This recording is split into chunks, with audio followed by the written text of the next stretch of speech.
कहानी की शुरुआत में हमें चैन नाम के आदमी को दिखाया जाता है जो एक स्कूल में टीचर की नौकरी के लिए आया था। चैन कभी बहादुर मिलिट्री सोल्जर हुआ करता था, पर सालों तक की देश की सेवा करने के बाद उसने मिलिट्री से रिटायरमेंट ले लिया। चैन अपनी पुरानी जिंदगी छोड़कर एक नई शुरुआत करने की सोचता है, जिसके बाद उसने एक टीचर बनने की सोची, क्योंकि एक शिक्षक बनना हमेशा से ही उसका सपना रहा था। चैन चाहता तो किसी भी स्कूल में जाकर बच्चों को पढ़ा सकता था, पर वो अपने पुराने स्कूल में ही वापस जाने का फैसला करता है जहां उसने बचपन में पढ़ाई की थी। इसी सपने को पूरा करने के लिए वो अपने स्कूल में पहुंचता है। स्कूल में आते ही उसने अपने प्रिंसिपल की मूर्ति देखी, जिसकी नाक टूटी हुई थी। ये देखकर चैन की पुरानी यादें ताज़ा हो जाती हैं, क्योंकि जब वो 5वीं क्लास में था तो उसी ने वो मूर्ति तोड़ी थी। इसके बाद चैन ने स्कूल के नए प्रिंसिपल को अपना जॉब एप्लीकेशन दिया। प्रिंसिपल ये जानकर काफी खुश होते हैं कि उनके स्कूल में एक सोल्जर पढ़ाने आ रहा है, पर जब उन्हें पता चला कि चैन को टीचिंग का कोई एक्सपीरियंस नहीं है तो वो थोड़ा पीछे हटने लगते हैं। उन्होंने साफ शब्दों में कहा, हमारे स्कूल के बच्चे बहुत ज्यादा बदमाश है, इसलिए ऐसे बच्चों को हैंडल करने के लिए हमें एक एक्सपीरियंस्ड टीचर ही चाहिए। उसे ये नौकरी देना मुश्किल था, पर तभी चैन ने उन्हें अपना रिकमेंडेशन लेटर दिखाया, जिस पर एक बड़े अधिकारी के साइन थे। उस लेटर को देखकर प्रिंसिपल के पसीने छूट जाते हैं। अब वो चाहकर भी चैन को इस नौकरी के लिए मना नहीं कर सकता था। हालांकि प्रिंसिपल ने उसे कुछ कंडीशंस बताई। फंडिंग की कमी के चलते उसे बहुत कम सैलरी दी जाती, और तो और काम करने के घंटे भी फिक्स नहीं थे। पर चैन को पैसों से कोई लेना देना नहीं था। वो मुस्कुराते हुए उनके ऑफर को एक्सेप्ट कर लेता है, क्योंकि उसे बस बच्चों को पढ़ाने से मतलब था। हालांकि प्रिंसिपल चैन को स्कूल की सबसे बदनाम क्लास को पढ़ाने की जिम्मेदारी देता है, क्योंकि वहां के स्टूडेंट्स पढ़ाई से ज्यादा शरारतों में दिलचस्पी रखते थे और टीचर्स की बात मानने के बजाय उन्हें परेशान करने में उन्हें ज्यादा मजा आता था। इसके बाद हमें ली नाम के एक बहुत बड़े रियल एस्टेट माफिया को दिखाया जाता है, जो लोगों की जमीनों को जबरन सस्ते में खरीद कर उन्हें महंगे दामों में बेच दिया करता था। इस बार उसकी नजर उस स्कूल की जमीन पर थी। वो किसी भी तरह उस स्कूल को बंद करवाना चाहता था, ताकि वो वहां की जमीन हथिया कर वहां एक बड़ा शॉपिंग कॉम्प्लेक्स बनवा सके। पर उसे अंदाजा भी नहीं था कि स्कूल में किसने कदम रखा है। आज चैन का स्कूल में पहला दिन था, पर जैसे ही वो क्लास को पढ़ाने के लिए पहुंचा, वहां का नजारा देखकर वो हैरान रह जाता है। क्लास की हालत देखकर ऐसा लग रहा था मानो क्लासरूम नहीं, बल्कि दोस्तों की बर्थडे पार्टी चल रही हो। कोई स्टूडेंट बेंच पर आराम से सो रहा था, तो कोई गिटार बजाकर किसी लड़की को इम्प्रेस करने की कोशिश कर रहा था, तो कुछ बच्चे वहीं बैठकर नूडल्स बना रहे थे। पढ़ाई को छोड़कर उस क्लासरूम में सब कुछ हो रहा था। बाकी स्टूडेंट भी अपनी अपनी मस्ती में इतने खोए हुए थे कि चैन के क्लास में आने का उन पर कोई असर ही नहीं होता। बेचारे चैन को कोई भाव तक नहीं देता। हालांकि ये देखकर चैन बिल्कुल भी गुस्सा नहीं करता, क्योंकि एक समय वो भी कभी क्लास का सबसे हरामी बच्चा हुआ करता था। वो चुपचाप पूरी क्लास में घूमने लगता है और बस नोटिस करता है कि ये कर क्या रहे हैं। उसने जब उस मैगी वाले लड़के को मैगी में मसाले के 2 पैकेट्स डालते हुए देखा, तो उसने बताया कि इन मसालों में सोडियम की मात्रा बहुत ज्यादा होती है। अगर ऐसी ही चटपटी मैगी बनाओगे तो एक दिन दिल छुट्टी पर चला जाएगा। हार्ट अटैक से बचना चाहते हो तो सिर्फ आधा पैकेट मसाला ही डाला करो। फिर वो गिटार बजा रहे लड़के से बोलता है, इतना अच्छा बजा रहे हो, उम्मीद है लड़की इम्प्रेस हो जाएगी। इसके बाद वो एक और लड़के के पास जाता है जो क्लास में वीडियो गेम खेल रहा था। चैन उसके सामने आकर खड़ा हो जाता है, पर उसका गेम में इतना ज्यादा फोकस था कि उसने चैन की ओर देखना भी जरूरी नहीं समझा। चैन उसे मोबाइल से निकलने वाले रेडिएशन के नुकसान के बारे में बताने लगता है, पर लड़के के कान पर जूं तक नहीं रेंगती। एक लड़का क्लास में घोड़े बेचकर सो रहा था, पर जैक ने उसके कान में इतनी जोर से गुड मॉर्निंग बोला कि उसकी नींद उड़ गई। कोई और टीचर होता तो क्लास में आते ही चिल्लाने लगता, पर चैन के इस अनोखे अंदाज को देखकर सभी स्टूडेंट्स का अटेंशन उसकी तरफ जाने लगता है। चैन मुस्कुराते हुए अपना इंट्रोडक्शन देता है। उसने बोर्ड पर चाइनीज में अपना नाम और नंबर लिखा, पर चाइनीज में उसकी लिखावट इतनी बेकार थी कि पूरी क्लास उस पर हंसने लगती है। उन्होंने उसका मजाक उड़ाते हुए कहा, इससे अच्छा तो एक 4 साल का बच्चा लिख लेता है। चैन को लगा था जब बच्चों को जरूरत पड़ेगी तभी वो फोन करेंगे, पर उसे क्या पता था कि उसके नंबर का उद्घाटन एक प्रैंक कॉल से होने वाला है। तभी एक शरारती स्टूडेंट उसके लिखे नंबर पर कॉल करता है और मजाक में कहता है, अगर अपनी इज्जत बचानी है तो चुपचाप ये क्लास छोड़कर चले जाओ। उसने पीछे मुड़कर देखा तो सब अपना फोन लिए खड़े थे। अब वो कैसे पता करता किसने उसे फोन करके ये धमकी दी थी। बच्चों ने उसके पर्सनल नंबर को मस्ती करने का हेल्पलाइन नंबर बना दिया था, पर इस बात को गंभीरता से लेने के बजाय वो हंसकर इसे टाल देता है। उसे बिल्कुल भी परेशान न देखकर बच्चे दोबारा अपनी पुरानी हरकतों में लग जाते हैं और उसे फिर से नजरअंदाज करने लगते हैं। जिसके बाद चैन टेबल से एक चौक उठाकर उसे क्लास के फायर स्प्रिंकलर पर दे मारता है, जिससे क्लासरूम में पानी की बारिश होने लगी। सब बच्चे अपना बैग उठाकर इधर उधर भागने लगते हैं, जबकि चैन छाते के नीचे खड़ा उन सब के मजे लेता है। अब सबका पूरा ध्यान चैन की तरफ था, जिसके बाद चैन मुस्कुराते हुए दोबारा अपना इंट्रोडक्शन देता है और कहता है अब से यही उनकी नई क्लास होगी और वो चाहता है कि सब स्टूडेंट्स नई शुरुआत करें। क्लास खत्म होने के बाद स्कूल के 5 सबसे बदमाश बैक बेंचर्स का एक ग्रुप स्पोर्ट्स रूम में जाकर सिगरेट पीने लगता है। वो सब इस नए टीचर से बहुत परेशान थे, पर उनमें से एक स्टूडेंट कहता है टेंशन लेने की कोई बात नहीं, ये भी ज्यादा से ज्यादा बस 1 हफ्ता ही इस स्कूल में टिकेगा। इस ग्रुप का लीडर, जिसे अपने क्लास की सबसे होनहार लड़की पर क्रश होता है, जब उसके दोस्तों ने उसे उसकी फोटो देखकर मुस्कुराते हुए देखा तो वो समझ गए कि जैक क्लास की टॉपर लड़की पर लट्टू हो चुका है, जिसके बाद जमकर उसका मजाक उड़ाते हैं। वो बात कर ही रहे थे कि तभी वहां अमीर और घमंडी लड़कों का ग्रुप आ जाता है जो अपने आगे किसी को कुछ नहीं समझते थे।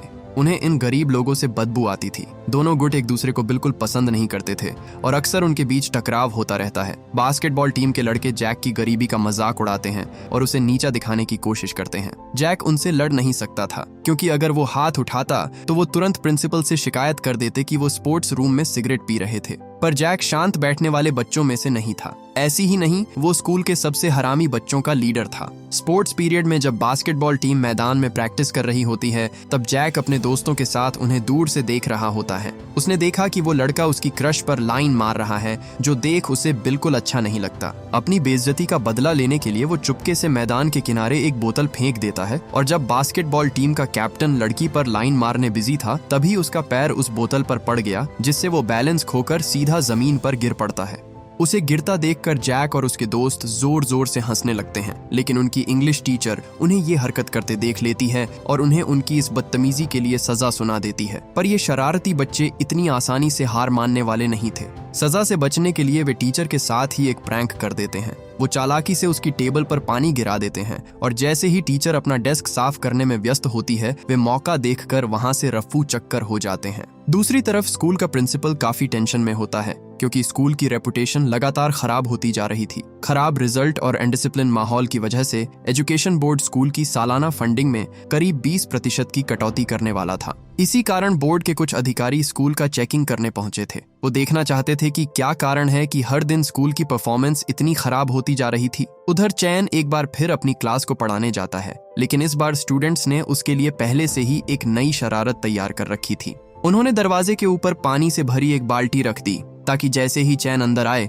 पूरा पानी उसके ऊपर गिर जाए। लेकिन जैसे ही चैन दरवाजा खोलता है, उसकी मिलिट्री ट्रेनिंग काम आ जाती है। वो तेजी से गिरती हुई बाल्टी को हाथ से दूर धकेल देता है, जो सीधा एक स्टूडेंट के ऊपर जा गिरी। ये देखकर पूरी क्लास दंग रह जाती है, क्योंकि उनका प्रैंक बुरी तरह फेल हो चुका था। चैन कहता है, मुझे परेशान करने के लिए तुम्हें थोड़ा अपडेट होना पड़ेगा। ये बाबा आदम के जमाने वाले प्रैंक्स मुझ पर काम नहीं करेंगे। इसके बाद चैन बिना गुस्सा किए आराम से पढ़ाना शुरू कर देता है। उसे पता चला था कि उसकी क्लास के कुछ स्टूडेंट्स चोरी छिपे सिगरेट पीते हैं। अचानक उसकी नजर जैक पर पड़ती है और वो उससे सिगरेट का पैकेट मांगता है। चैन पहले ही समझ चुका था कि जैक स्मोकिंग करता है, पर वो उसे सिगरेट छोड़ने के ऊपर लेक्चर नहीं देना चाहता था। जैक थोड़ी झिझक के बाद अपना पैकेट उसे दे देता है और मन ही मन सोचने लगता है कि आखिर ये नया टीचर करने क्या वाला है। चैन पैकेट से एक सिगरेट निकालता है और क्लास के स्टूडेंट्स से सवाल पूछता है, क्या कोई बता सकता है कि सिगरेट बनाने में कौन कौन से 3 इंग्रेडिएंट्स इस्तेमाल होते हैं? बच्चों को उसके सवाल का जवाब देने में कोई दिलचस्पी नहीं थी,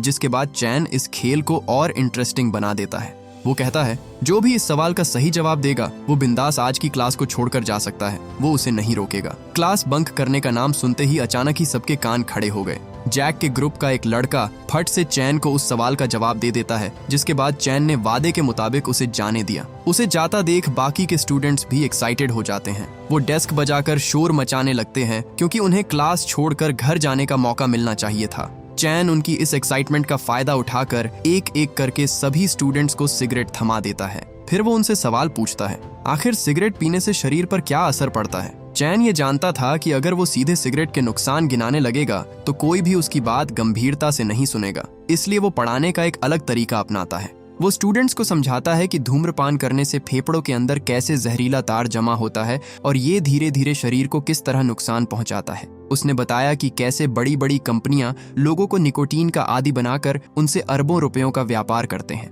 ये सब सुनकर बच्चों के होश उड़ जाते हैं, क्योंकि इस तरह से तो उन्होंने कभी सोचा ही नहीं था। बच्चों को अब उसके हर सवाल का जवाब देने में मजा आने लगा था। उधर बोर्ड मेंबर्स जो वहीं से गुजर रहे थे, वो जैक को क्लास में सिगरेट पीता हुआ देख लेते हैं। इस बात से अनजान कि यहाँ बस डेमो चल रहा था। वो प्रिंसिपल को खूब सुनाते हैं। अब तो कोई चांस ही नहीं था कि उन्हें फंडिंग मिले। वो वार्निंग देते हैं कि अगर इस साल स्कूल के रिजल्ट में कोई सुधार नहीं आया तो सरकार इस स्कूल को बंद कर देगी। तभी कुछ देर बाद घंटी बजती है और चैन सभी से उनकी सिगरेट वापस मांग लेता है। हालांकि जैक और उसके दोस्तों का मन नहीं होता, लेकिन मजबूरी में उन्हें भी अपनी सिगरेट लौटानी पड़ती है। लंच ब्रेक में जब वो खाना खाने के लिए जा रहे थे, तभी एक अमीर लड़का जानबूझकर रास्ते में टांग अड़ाकर जैक को नीचे गिरा देता है। लेकिन बात यही नहीं रुकी। उनका लीडर जैक को लावारिस कहकर उसका मजाक उड़ाने लगता है, जिसके बाद जैक उड़ते हुए सीधा उसकी छाती पर एक जोरदार लात जड़ देता है। देखते ही देखते स्टूडेंट्स एक दूसरे पर कुर्सियां, टेबल और जो भी हाथ लगता है फेंकने लगते हैं, जिसके बाद पुलिस को बीच में आकर इस मैटर को सॉल्व करना पड़ा। इस हंगामे के बाद स्कूल फैसला करता है कि चैन की क्लास के उन 5 स्टूडेंट्स को सस्पेंड कर दिया जाए, क्योंकि ऑफिसर्स का मानना था कि लड़ाई की शुरुआत उन्होंने की थी। बाद में जब चैन प्रिंसिपल के ऑफिस से बाहर निकलता है तो वो देखता है कि जैक अब भी उन्हीं स्टूडेंट्स से भिड़ने की कोशिश कर रहा है। उन्हें रोकने के लिए वो खुद बीच में कूद पड़ा और जैक को समझाया कि लड़ाई इस प्रॉब्लम का सॉल्यूशन नहीं है। पर जैक कहता है ये स्कूल कभी भी सबके साथ बराबरी का व्यवहार नहीं करता। उसके मुताबिक अमीर परिवारों के बच्चों को हमेशा बचा लिया जाता है, जबकि गलती चाहे किसी की भी हो, सजा हमेशा गरीब स्टूडेंट्स को मिलती है। चैन कहता है अगर तुम्हें लगता है कि तुम इन सबसे बेहतर हो तो साबित करो। इस तरह किसी पर हाथ उठाने से कुछ हासिल नहीं होने वाला। उसकी रिक्वेस्ट पर स्कूल उन्हें एक और मौका देने को तैयार था, पर कंडीशन ये थी कि सस्पेंड किए हुए बच्चों को एक माफीनामा लिखना होगा कि वो दोबारा ऐसा कुछ नहीं करेंगे। जैक के सारे दोस्त अपने फ्यूचर को ध्यान में रखते हुए माफीनामा लिख देते हैं, पर जैक किसी से माफी नहीं मांगने वाला था। वो अगले दिन से स्कूल आना ही बंद कर देता है। एक शाम स्कूल खत्म होने के बाद चैन जैक और उसके दोस्तों की फाइलें निकालता है ताकि वो उनकी जिंदगी और परेशानियों को बेहतर तरीके से समझ सके। सबसे पहले उसे गॉर्डन की फाइल मिलती है, जो पाकिस्तान से आया एक इमिग्रेंट था और मुस्लिम होने की वजह से उसे अक्सर भेदभाव का सामना करना पड़ता था। यहाँ तक कि उसके पड़ोसियों ने कई बार उस पर चोरी के झूठे आरोप लगाकर पुलिस में शिकायत तक दर्ज करवाई थी, बस इसलिए कि उसकी स्किन का कलर चाइनीज लोगों से मेल नहीं खाता था। इसके बाद चैन जूलिया की फाइल पढ़ता है। जूलिया की सबसे बड़ी तकलीफ थी कि उसके पिता कभी उसे अपनापन नहीं दे पाए। वो हमेशा कहते थे काश उसकी जगह बेटा पैदा हुआ होता। जब बाद में उनके घर एक बेटा हुआ तो उन्होंने उसे बहुत प्यार दिया और राजकुमार की तरह पाला, लेकिन जूलिया को हमेशा नजरअंदाज किया गया। अपने पिता का प्यार पाने के लिए गॉर्डन ने हर मुमकिन कोशिश की। उसने लड़कों जैसे कपड़े पहनने शुरू कर दिए, लड़कों वाले खेल खेलने लगी, यहाँ तक कि अपने बाल भी छोटे करवा लिए ताकि उसके पिता उसे स्वीकार कर सकें। लेकिन इन सब कोशिशों के बावजूद उसे कभी वो प्यार नहीं मिला जिसकी उसे उम्मीद थी। फिर चैन क्रिस और डैनी नाम के 2 जुड़वा भाइयों की फाइल खोलता है। बचपन में ही उनकी माँ उन्हें छोड़कर किसी दूसरे आदमी के साथ चली गई थी। इस हादसे ने उनके पिता को अंदर तक तोड़ दिया और धीरे धीरे उन्हें शराब की लत लग गई। घर की बिगड़ती हालत से बचने के लिए डैनी ने खुद को वीडियो गेम्स की दुनिया में खो दिया, जबकि परिवार की जिम्मेदारी काफी हद तक क्रिस के कंधों पर आ गई। वो पढ़ाई के साथ साथ एक छोटी सी किराने की दुकान पर काम भी करता था ताकि किसी तरह घर का खर्चा चल सके। इसके बाद वो जैक की फाइल खोलता है, लेकिन हैरानी की बात ये थी कि उसमें जैक के अतीत या परिवार से जुड़ी कोई जानकारी मौजूद नहीं होती। दूसरी तरफ हमें जैक दिखाई देता है, जो स्कूल के बाद एक होटल में वेटर की नौकरी करता था। ये होटल उसी माफिया का था जिसकी स्कूल की जमीन पर नजर थी। जैक उन्हें स्कूल की जमीन हथियाने की बात करते हुए सुन लेता है, पर उसे इससे कोई फर्क नहीं पड़ता था। वो चाहता था कि स्कूल जितनी जल्दी टूटे उतनी जल्दी उसके दिल को सुकून मिले। जैक ड्रिंक सर्व कर ही रहा था कि तभी उसकी नजर ली के महंगे लाइटर पर पड़ती है। मौका देखकर वो उसे चुरा लेता है, पर बदकिस्मती से ली को उस पर शक हो जाता है, जिसके बाद ली के आदमी उसे पकड़कर उसकी खूब पिटाई करते हैं। ली ने जब उसकी आईडी चेक की तो उसे पता चला कि ये तो उसी स्कूल का स्टूडेंट है।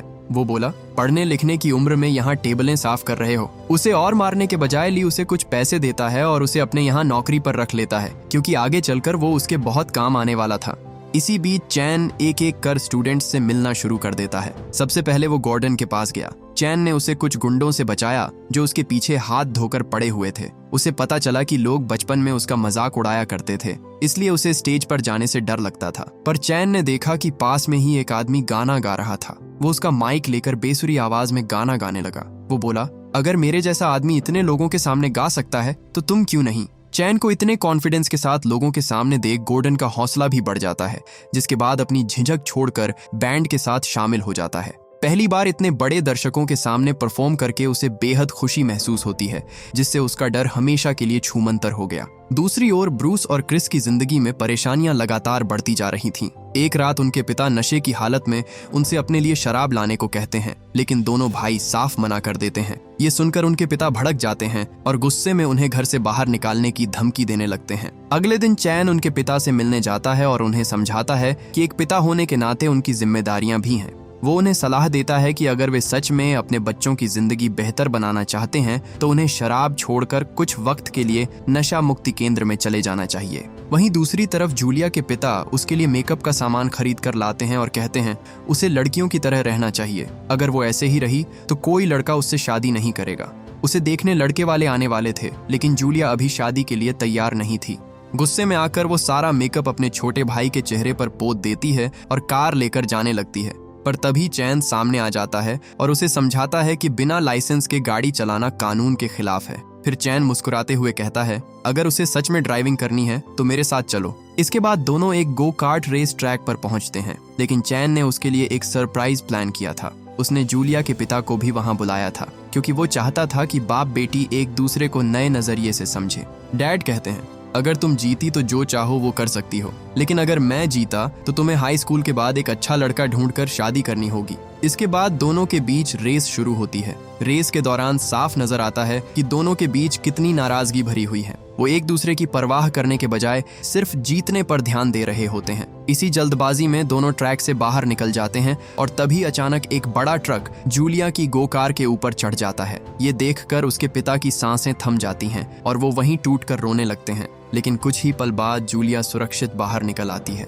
अपने पिता को इस तरह उसके लिए रोते हुए देखकर उसे पहली बार एहसास होता है कि उसके पिता उससे नफरत नहीं करते, बल्कि उससे बेहद प्यार करते हैं। वो अलग बात है, उन्हें जताने में मौत आ जाती थी। उधर हम क्रिस और डैनी के डैड को देखते हैं। रिहैब में जाने की वजह से उनकी शराब पीने की आदत में काफी सुधार आ चुका था। वो अपने बेटों से माफी मांगते वक्त काफी इमोशनल हो जाते हैं। वो वादा करते हैं कि आइंदा वो कभी शराब को अपने परिवार से ऊपर नहीं रखेंगे। दोनों बेटे भी उन्हें माफ कर देते हैं और सालों बाद उनका परिवार फिर से एक हो जाता है। उधर हम जैक को देखते हैं जो ली के लिए काम करने लगा था। ली कहता है इतने कम उम्र में भी तुम काफी समझदार हो, पर सिर्फ समझदार होना काफी नहीं है, तुम्हें मेरी तरह निर्दयी भी होना पड़ेगा। वो उसे परखने के लिए उसे एक नया काम सौंपता है। वो बोला एक बहुत बड़ी MMA फाइट होने वाली है जिसमें मेरा फाइटर लड़ने वाला है। ली चाहता था कि उसका बॉक्सर ये फाइट जानबूझकर हार जाए, क्योंकि हारने वाले को ज्यादा पैसे मिलते, पर उसके फाइटर ने ऐसा करने से मना कर दिया। अगर वो जीत जाता तो ली का काफी नुकसान होता, इसलिए वो चाहता था कि अगली फाइट से पहले जैक चुपके से उसकी ड्रिंक में नशीली दवा मिला दे ताकि वो कुछ देर के लिए पैरालाइज हो जाए। जैक ये सब नहीं करना चाहता था, इसलिए वो उसे मना कर देता है। लेकिन ली उससे वादा करता है कि अगर वो उसका काम करेगा तो उसे बदले में ढेर सारे पैसे मिलेंगे, जिसके बाद जैक इस काम के लिए राजी हो गया। उधर चैन जैक के घर पर जाता है, जहां उसे उसकी बूढ़ी दादी मिली। उसके घर की हालत देखकर साफ पता चल रहा था कि वो अपनी जिंदगी बहुत गरीबी में बिता रहे थे। चैन सच बताकर दादी को और परेशान नहीं करना चाहता था। उसने उन्हें कुछ पैसे दिए और उनसे झूठ कहा कि आपका नाती क्लास में फर्स्ट आया है, ये उसी की स्कॉलरशिप के पैसे हैं। वहीं दूसरी ओर जैक ली के इशारा करने पर चुपके से उस फाइटर की ड्रिंक में ड्रग्स मिला देता है। लेकिन जब वो दवाई की शीशी छुपा रहा था, वो उसका ट्रेनर उसे ऐसा करते हुए रंगे हाथों पकड़ लेता है। इससे पहले वो सब सच उगल देता, ली ने उसे पीटना शुरू कर दिया। वो उसके मुंह में ढेर सारा पानी भर देता है ताकि वो किसी को सच ना बता सके। इसके बाद वहां मौजूद लोग उसकी बेरहमी से पिटाई करते हैं और उसे एक लॉकर में बंद कर देते हैं। ली ने सिचुएशन को अच्छे से हैंडल कर लिया था, पर तभी वहां चैन आ जाता है। वो उन लोगों से पूछता है क्या उन्होंने किसी स्कूल के बच्चे को देखा है, लेकिन उनमें से एक आदमी उसे वहां से चले जाने की धमकी देता है। तभी लॉकर के अंदर से जैक के चीखने की आवाज आती है। चैन तुरंत समझ जाता है कि जैक मुसीबत में फंसा हुआ है। वो उन्हें उसे छोड़ने को कहता है, पर बात मानने की बजाय उन्होंने उल्टा चैन पर हमला कर दिया। चैन अकेले उन सब हट्टे कट्टे पहलवानों से फाइट करता है। अपने मिलिट्री ट्रेनिंग की वजह से वो अकेले ही कई लोगों पर भारी पड़ रहा था। आखिर में उसका सामना उनके सबसे ताकतवर MMA फाइटर से होता है। दोनों के बीच जबरदस्त मुकाबला होता है, पर चैन ने उसके मुंह पर क्रीम पोत दी, जिससे उसे दिखाई देना बंद हो गया। बस इसी का फायदा उठाकर चैन उसे बहुत मारता है। वो दोनों बुरी तरह घायल हो जाते हैं। सबको लगा उस फाइटर ने चैन को हरा दिया, पर उसे खुद इतनी चोट आई थी कि वो बेहोश हो जाता है। वहां इतनी मारपीट हुई थी कि आखिर में पुलिस को बीच में आने पड़ता है। जैक पुलिस को बताने की कोशिश करता है कि ली ने उसे उस फाइटर को ड्रग देने को कहा था, पर पुलिस उसकी नहीं सुनती और इस केस को वहीं रफा दफा कर दिया जाता है। इसके बाद चैन जैक को उसकी दादी के पास ले गया। वो उसे दिखाता है कि उसकी दादी घर चलाने के लिए कितनी मेहनत करती थी। चैन उसे समझाता है कि तुम्हें अपनी दादी को एक अच्छी जिंदगी देनी है तो पढ़ाई पर फोकस करना होगा। पैसे कमाने के लिए इस तरह के शॉर्टकट्स सिर्फ नुकसान ही देते हैं। जल्द ही ये खबर न्यूज में आ जाती है कि एक टीचर ने अपने स्टूडेंट को बचाने के लिए एक प्रोफेशनल MMA फाइटरों का सामना किया और उसे कुत्ते की तरह पीटा। न्यूज वालों ने लाइव टीवी पर चैन की पिछली जिंदगी का पूरा कच्चा चिट्ठा निकाल डाला। ये खबर पूरे स्कूल में फैल जाती है कि चैन एक एक्स मिलिट्री सोल्जर है और उसने जैक की जान बचाई। जब उन्हें पता चला कि चैन ने इसी स्कूल का स्टूडेंट हुआ करता था तो उसके बारे में और जानने के लिए वो एक अंकल में पास जाते हैं जो बहुत सालों से इस स्कूल में काम कर रहे थे। उन्होंने चैन के बचपन को अपनी आंखों से देखा था। स्टूडेंट को लगा कि उन्हें अपने टीचर के बारे में अच्छी अच्छी बातें जानने को मिलेंगी, पर उन्हें जो पता चला उसे सुनकर वो दंग रह जाते हैं। पता चला कि चैन इस स्कूल का सबसे बदमाश लड़का हुआ करता था। उसके कारनामे सुनकर बच्चों की हंसी रुकने का नाम ही नहीं ले रही थी। हमें एक छोटा सा फ्लैशबैक दिखाया जाता है जिसमें चैन एक दिन स्कूल की सेरेमनी में घोड़े बेचकर सो रहा था, पर उसकी नींद एक लड़के के पियानो बजाने से डिस्टर्ब हो जाती है। उसे चुप कराने के लिए चैन ने उस पर पानी के गुब्बारे फेंकने शुरू कर दिए और उसकी पूरी परफॉर्मेंस खराब कर दी। वो लड़का उसे मारने के लिए उसके पीछे दौड़ा, पर उससे बचते दौरान मूर्ति टूटकर उसके हाथ पर गिर जाती है। उस दिन मूर्ति तो टूटी ही, साथ ही उस बेचारे लड़के का हाथ भी टूट गया जो पियानो बजाता था, जिसके बाद उसे स्कूल से सस्पेंड कर दिया जाता है। उस समय के प्रिंसिपल हर बच्चे में सिर्फ अच्छाई ही देखते थे, इसलिए उन्होंने चैन की भलाई के लिए उसे मिलिट्री स्कूल में दाखिला दिलवा दिया। उस MMA फाइटर को हराने के बाद चैन अपने स्कूल में किसी सेलिब्रिटी से कम नहीं था। उसे देखकर सबके चेहरे पर चमक आ जाती है,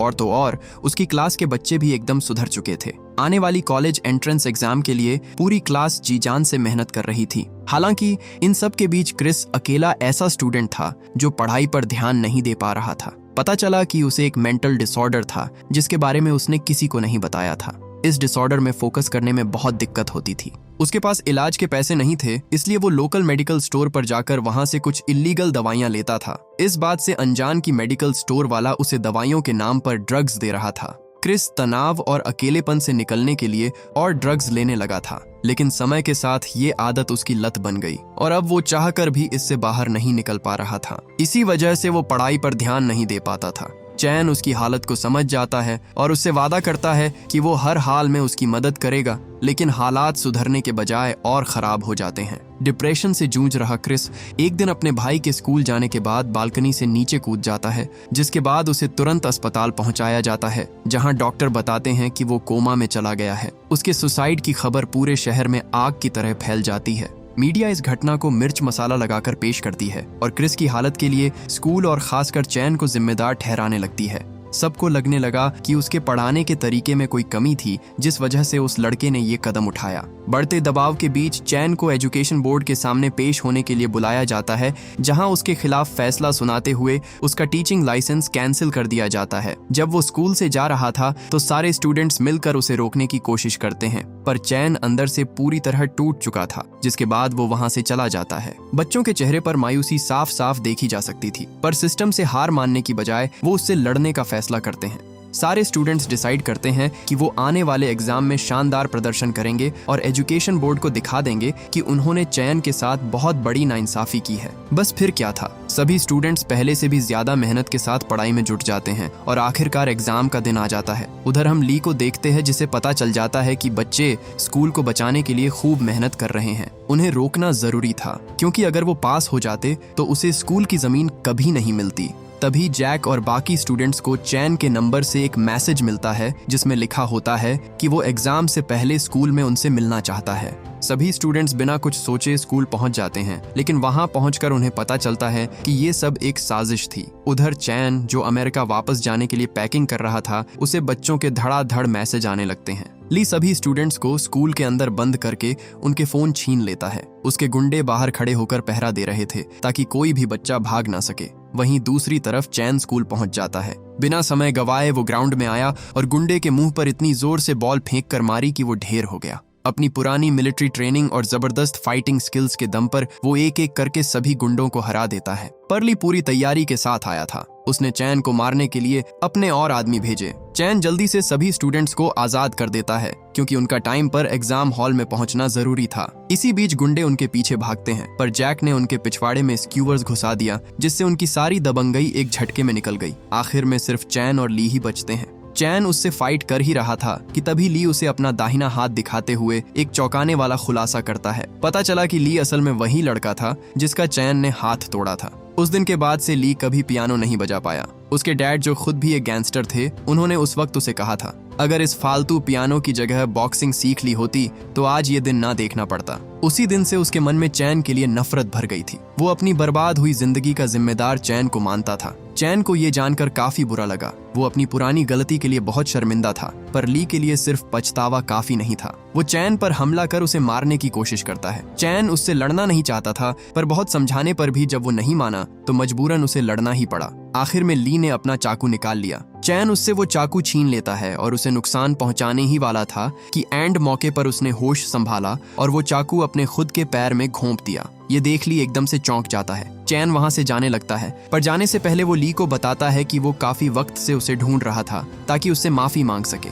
उसे अपनी गलती का एहसास था और वो उससे दिल से माफी मांगता है, जिसके बाद ली ने उसे माफ कर दिया। दूसरी तरफ बच्चे भी टाइम पर एग्जाम हॉल में पहुंच जाते हैं, जिसके बाद उन्होंने अपना एग्जाम दिया। कुछ हफ्तों बाद रिजल्ट आता है और पूरी क्लास अच्छे नंबरों से पास हो जाती है। उनकी मेहनत की वजह से स्कूल की रैंकिंग बढ़ जाती है और एजुकेशन बोर्ड स्कूल को 20% ज्यादा फंडिंग देने का फैसला करता है। उधर हम ली को देखते हैं जो सब कुछ भूलकर दोबारा पियानो बजाना शुरू कर देता है, जबकि क्रिस भी धीरे धीरे ठीक होने लगता है और अगली बार एंट्रेंस एग्जाम देने का वादा करता है। चैन के सारे बच्चे पास आउट होकर यूनिवर्सिटीज में चले जाते हैं, जिसके बाद उनकी क्लास में नए बच्चों का बैच आया। ये नए बच्चे भी बहुत शरारती थे, जिसके बाद चैन उनका वैसे ही स्वागत करता है जैसा उसने बाकियों का किया था। आखिर में हमें दिखाया जाता है कि चैन अपने प्रिंसिपल की टूटी हुई नाक वापस जोड़ देता है। चैन उन्हें अपना आदर्श मानता था और वो हमेशा से उन्हीं की तरह बनना चाहता था। उन्होंने उसके लिए जो कुछ भी किया उसके लिए वो उनका हमेशा शुक्रगुजार रहेगा। और इसी के साथ ये कहानी यहीं पर खत्म हो जाती है।